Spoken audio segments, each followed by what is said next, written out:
2024 সালে 18টি টি-20তে অংশগ্রহণ করা পাকিস্তান হেরেছে 10টিতেই, জয় পেয়েছে মোটে 5টিতে। আর বিশ্বকাপে সবথেকে বাজেভাবে হেরেছে নিজেদের প্রথম ম্যাচে যুক্তরাষ্ট্রের মাটিতে যুক্তরাষ্ট্রের বিপক্ষেই।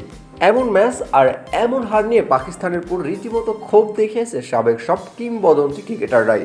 যুক্তরাষ্ট্রের বিপক্ষে এই ম্যাচে হারের পর পাকিস্তানের সুপার 8-এ ওঠার সম্ভাবনা অনেকটাই অনিশ্চিত।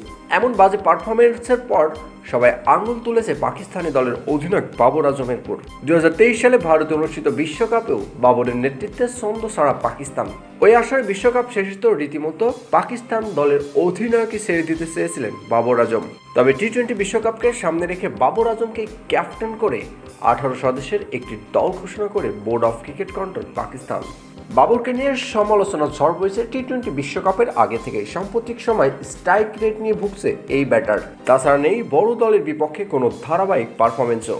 বাবরের প্রতি এই সমালোচনা আরও দ্বিগুণ বাড়িয়ে দিল আমেরিকার বিপক্ষে এই হার।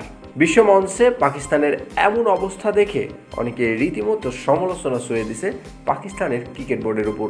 জিম্বাবুয়ে, আয়ারল্যান্ড, যুক্তরাষ্ট্র টি-20 ফরম্যাটে সব থেকে বেশি এগিয়ে আছে এই 3 দলের থেকে পাকিস্তান, অথচ এই 3 দলের বিপক্ষে হার দেখেছে বাবর আজম।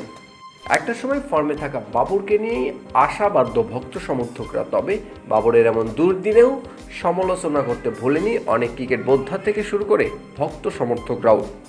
আগামী 9 তারিখে ভারতের বিপক্ষে এই ম্যাচে জয়শূন্য থাকলে পাকিস্তান পরবর্তী রাউন্ড থেকে ছিটকে যাবেন শতভাগ। তাই তো আগামী ম্যাচে ভারতের বিপক্ষে শক্তিশালী একাদশ নিয়ে মাঠে আসবে বাবরের দল।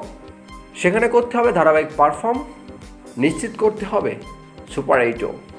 নয়তো বিশ্বকাপের আগেই ঠিক সুপার 8 থেকে বিদায় নিতে হবে বাবর আজমদের।